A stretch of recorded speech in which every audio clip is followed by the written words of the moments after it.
Nah, kuncinya adalah Anda harus kuat mental. Ingat, jangan pernah bikin keputusan pada saat Anda kondisi emosional. Ketika debt collector Anda nagih, pokoknya bayar sekarang juga. Anda boleh kehilangan semua uang Anda. Anda boleh kehilangan semua harta Anda. Anda boleh kehilangan semua jabatan Anda, tapi satu yang nggak boleh hilang apa itu? Keimanan Anda sama Allah Subhanahu wa Ta'ala.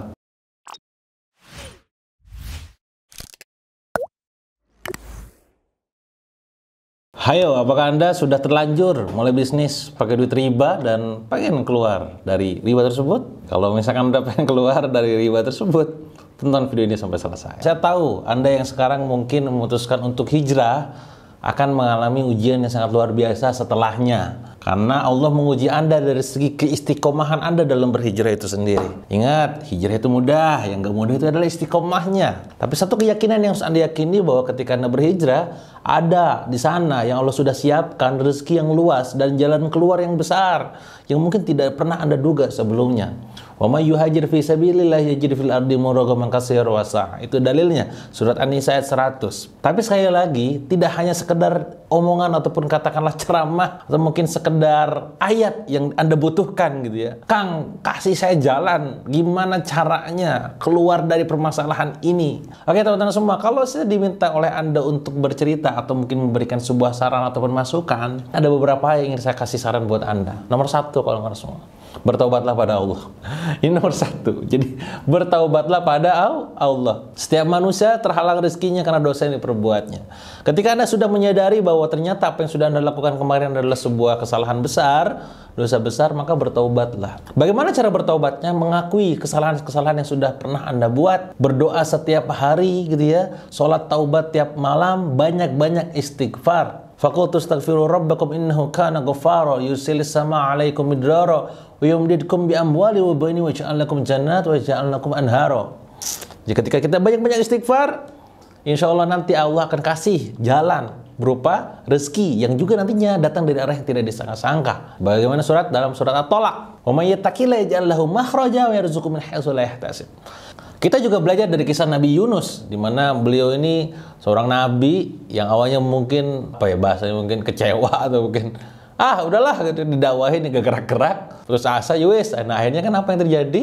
Pada saat naik kapal, namanya keluar, pada saat diundi, ditenggelamkan ke laut, dimakan ikan paus. Tapi yang luar biasanya adalah ketika begitu, ia menjadi kesalahannya.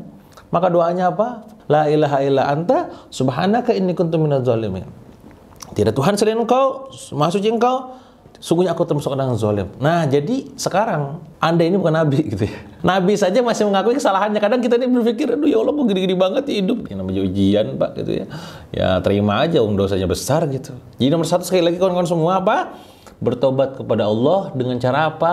Banyak-banyak istighfar, banyak-banyak sholat malam, banyak-banyak sholat taubat. Itu nomor satu.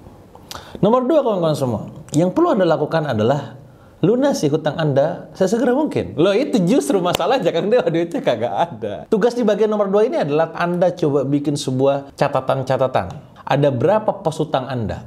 Kalau Anda berhutang kepada lebih dari 10 orang, katakanlah 10 pihak, 10 lembaga, ya silakan Anda petakan. Ke sini berapa, situ berapa, sini berapa. Bikin skala prioritas. Mana yang akan Anda dahulukan?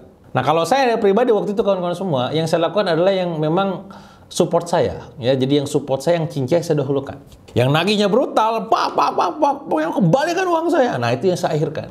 Loh kok kembali Kang? Ya karena saya tahu mereka ini kalau dicicil sama saya 5 juta, 2 juta, akan gitu lagi bulan depan. Udah biarin aja. Nah kuncinya adalah Anda harus kuat mental. Ingat, jangan pernah bikin keputusan pada saat Anda kondisi emosional. Ketika debt collector Anda nagih, pokoknya bayar sekarang juga. Nah misalkan gitu ya, kalau enggak saya akan begini begitu. Nah udah jangan kepancing emosional dan nyebut angka, nyebut tanggal. Karena itu akan menjadi sebuah catatan buat dia. Siapa penjarakan kamu? Jawab aja, ya gak apa-apa, silakan penjarain aja Pak, saya pasrah. Loh kamu ini gimana sih?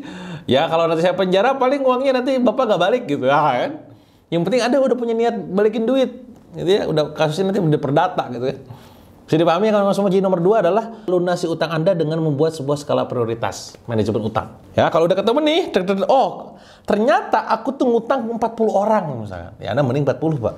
Gua 645 waktu itu saya. Nah ini dahulukan tuh, itu nomor 2 tuh. Jadi sudah taubat sama Allah, nah itu dunianya mulai tuh hitung-hitungannya. Nomor 3 kawan-kawan semua, yang paling penting juga adalah hiduplah sesederhana mungkin. Ya iyalah mau hidup yang gimana udah gak ada gitu. Tapi ini tentang prinsip kan semua. Sekali lagi saya sering bilang, kaya itu mentalitas. Tidak punya uang adalah sementara, gitu ya. Nah, jadi bikinlah hidup sesederhana mungkin. Anda bikin sebuah kebutuhan hidup apa saja. Makan berapa, minum berapa, kebutuhan listrik segala macam berapa. Berapapun income Anda, katakanlah Anda nanti diuji dengan kelapangan berupa income besar, 100 juta tiba-tiba, jangan gaya hidupnya dinaikin. Cukup segitu doang. Ini poin nomor 3.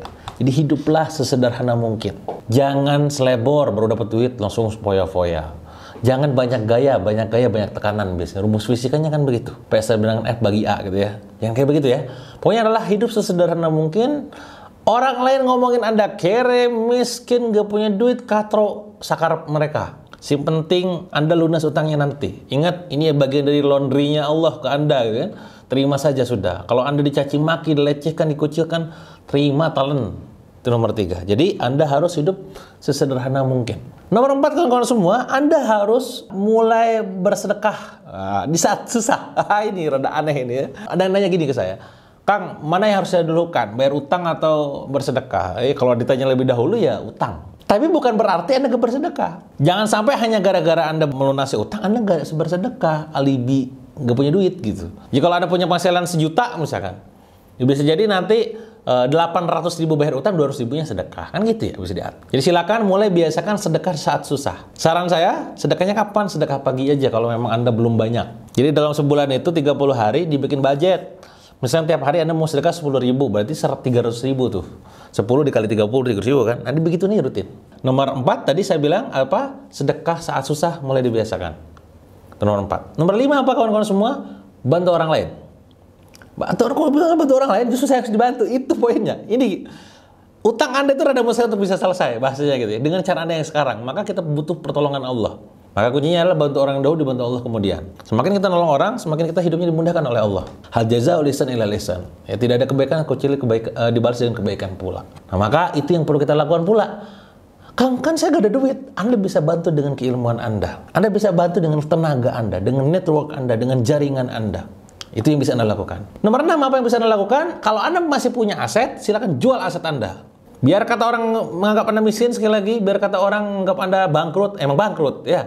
Jual aja semuanya. Saya waktu itu jual rumah, jual alat kantor, KB hilang semua. Jual semua asetnya pokoknya. Demi apa? Demi lunas hutang. Sampai nanti dalam kondisi apa? Ya Allah, aset gue udah keluar semua. Ya udah, itu titik terkerenya Anda berarti. Nah, baru nomor 7 adalah apa? Perbanyak income Anda sebanyak-banyaknya. Ingat, ikhtiar itu adalah bagian dari upaya Anda untuk mendapatkan uang.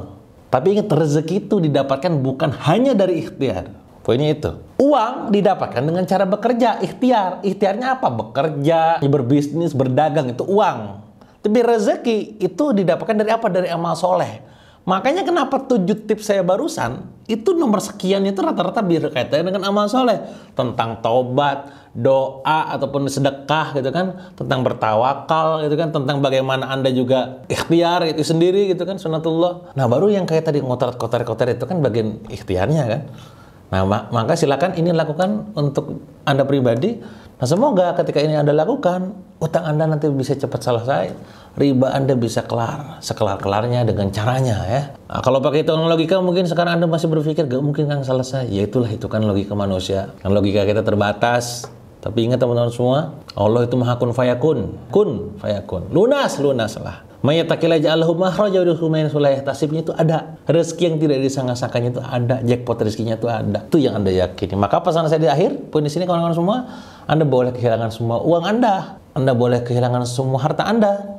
Anda boleh kehilangan semua jabatan Anda, tapi satu yang nggak boleh hilang apa itu? Keimanan Anda sama Allah Subhanahu wa taala. Keputusan Anda untuk hijrah, mengakui, menyadari kesalahan yang dilakukan kemarin saat menggunakan uang riba adalah keputusan yang sangat luar biasa. Tinggal sekarang lewatin ujian dari keistiqomahannya ini.